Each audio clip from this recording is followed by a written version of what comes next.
Hello everybody, my name is Chris Ward and I'm one of the product managers for the Control product business, and today I'll be working through the SIMOCODE example of how to use the function operating hours.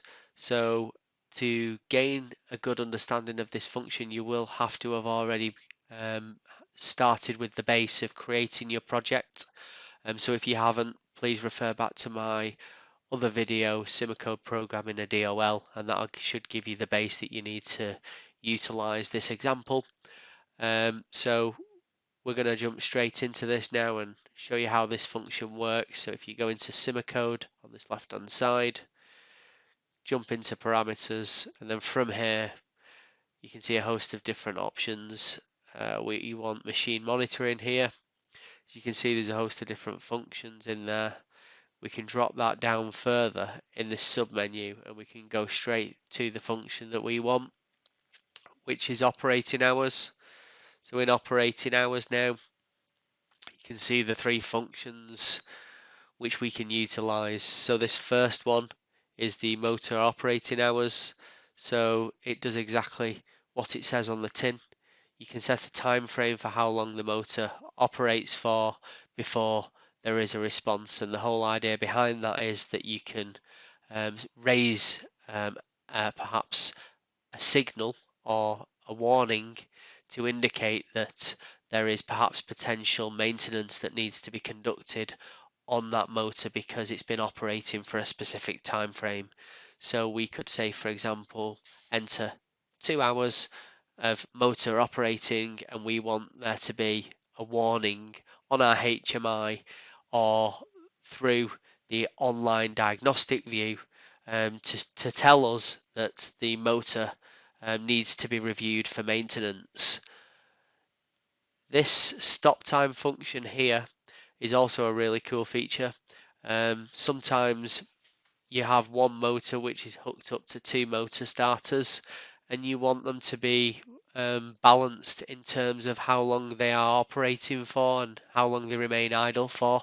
So you maximize the life cycle of each of the products that start in that motor. So you can set a level for how long each motor starter has been idle for, and also a response to that. So say, for example, you want the motor starter to remain idle for only up to an hour before you change over to the other motor starter, and we want to raise a warning on the HMI or through the diagnostics view, which would indicate that we need to change from motor starter A to motor starter B. This next function here is the number of starts. So this is a really great feature, and permissible starts is the number of starts that you want the motor starter to achieve. So say, for example, in here we might have 6. We might only want 6 permissible starts, and we want no more than that for a time duration of, say, 30 seconds. And if that time does elapse and we have gone over the 6 permissible starts, we can then decide how we want that to react. In overshoot, that we can either have a signal, a warning, or a trip. So for this, what we'll have is a trip. You can even set a pre-warning response. So once that permissible starts reaches 5 permissible starts, we can then indicate a signal or a warning to indicate after 5 permissible starts that we're approaching the maximum number of permissible starts within this specific time frame. Now, this next option here is the interlocking time.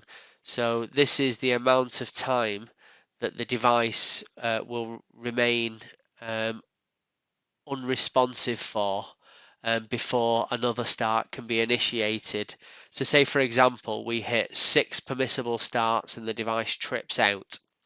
If that device has tripped out after the 6 starts, if we put 15 seconds in here, it will take 15 seconds before this value will go back to 0 again, and we can start and stop the motor again.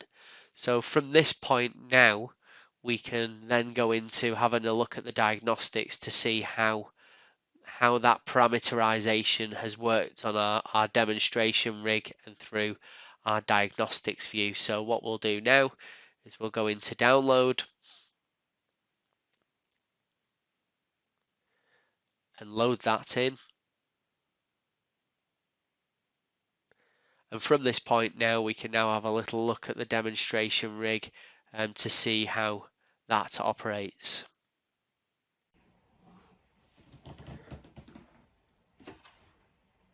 So we've now reached the point where we've downloaded the program into the SIMOCODE station with the operating hours function built into the unit, and now we're going to try that out. So what are we expecting to see?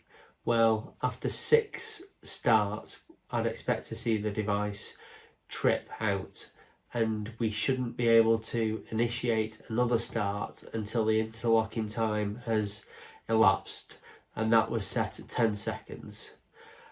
Further to that, we would also expect to see, after 5 seconds, a warning on the HMI, which would indicate that we're approaching the maximum permissible starts within the time frame which we assigned, which was 30 seconds. So let's try that out to see whether that's actually worked.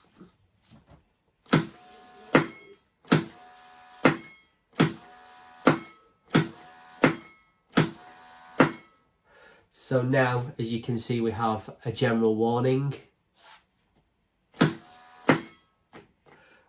And now the device has entered into general fault, as you can see by this red flashing light. And that red light will disappear after 10 seconds and we can't start the motor.